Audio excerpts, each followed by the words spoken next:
குரு சரணம்ங்க. நான் உங்கள் அன்பு விஜய ராமச்சந்திரன். நமக்குங்க சில சமயங்களில் காரணமே இல்லாமல் ஒரு மனசோர்வு ஒன்று வந்துடுங்க. நல்லா தான் இருப்போம், நல்லா பாசிட்டிவாக பேசுவோம், மோட்டிவேஷன் நல்லா இருப்போம், மற்றவங்களுக்கு மோட்டிவேட் பண்ணுவோம், எல்லாம் பண்ணுவோம். ஆனால் நமக்குன்னு வரும்போது காரணமே தெரியாது. வித்தவுட் எனி ரீசன் சும்மா ஒரு சோர்வாக இருப்போம்.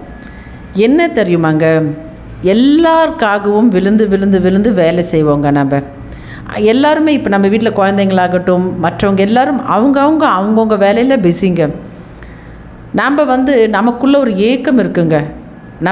நமக்காக யாரும் எதுவும் கேட்கலையே, நமக்கு எதுவும் செய்யலையே, அது எப்பவும் இருக்காது. எப்போது ஒரு சமயம் நமக்கு அந்த எண்ணம் நம்ம மனசில் வந்தது அப்படின்னுட்டாலே அன்றைக்கெல்லாம் நாம் அவ்வளோதாங்க. நம்ம என்ன தெரியுமாங்க செய்கிறோம், ஆஃபீஸ்லேயே ஆகட்டும் அல்லது வீட்டிலே ஆகட்டும், நம்மளால் தான் இங்கே எல்லாமே நடக்குது அப்படின்னு நினச்சிட்டு இழுத்து போட்டுட்டு வேலைங்களை அதிகமாக செய்வோங்க. மற்றவங்கள செய்ய விடுறதில்ல, இல்லைன்னா அவங்களுக்கு பெர்மிஷன் கொடுக்குறதில்ல, அனுமதி தர்றதில்லை. இது ஒரு ஃபஸ்ட்டு ஒரு ஸ்ட்ரெஸ்ஸுங்க. இது நாமளே செய்யணும், இன்னும் நல்லா செய்யணும், நமக்கு தான் எல்லாம் தெரியும். இது இந்த குணம் நம்மக்கிட்ட இருக்கக்கூடாதுங்க. முதல்ல இது போயிட்டாலே நமக்கு இன்னும் அதிக எனர்ஜி கிடைக்கும். ஏன்னா ஃப்ரீ ஆகிடுவோம் நம்ம வேலைகளை ஷேர் பண்ணி நம்ம இது பண்ணும் பொழுது.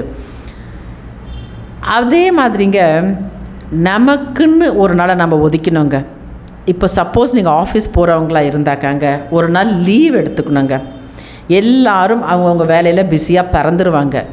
நாம் என்ன செய்யணுன்னாக்காங்க, நமக்கு பிடிச்ச மாதிரி அன்றைக்கி பொறுமையாக எந்திரிச்சு நமக்கு பிடித்த மாதிரி சமைச்சு சாப்பிட்ணுங்க. அவங்களுக்கு என்ன வேணுமோ அவங்க எடுத்துகிட்டு போட்டோம். நமக்கு என்ன பிடிக்குமோ அதை நல்லா அமைதியாக பொறுமையாக நமக்கு பிடித்த பாட்டை கேட்டுகிட்டே சமைச்சிட்டு பொறுமையாக அவசரம் இல்லாமல் அதை சாப்பிட்டுட்டு சும்மா ஜம்முன்னு டிவியில் ஒரு பிடித்த பாடல்கள் இல்லைனா ஏதாவது ஒரு காமெடி சீன் இல்லைனா ஒரு படமே முடிஞ்சதை நான் பார்த்துட்டு நிம்மதியாக ரெஸ்ட் எடுக்கணுங்க. அந்த ஒரு நாள் ஃபுல்லாக உங்களுக்காக தான் இருக்கணும்.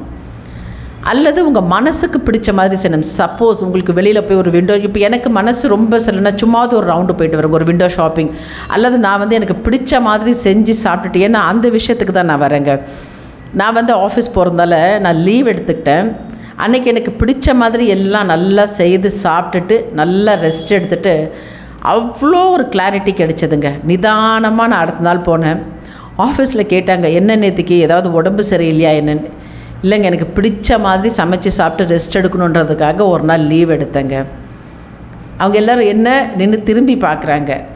ஆமாங்க, நமக்குன்னு ஒரு நாள் லீவ் எடுத்துகிட்டு நமக்காக இருந்து பாருங்களேன், அவ்வளோ ஒரு தைரியமும் தன்னம்பிக்கையும் நிச்சயமாக நமக்கு கிடைக்குங்க.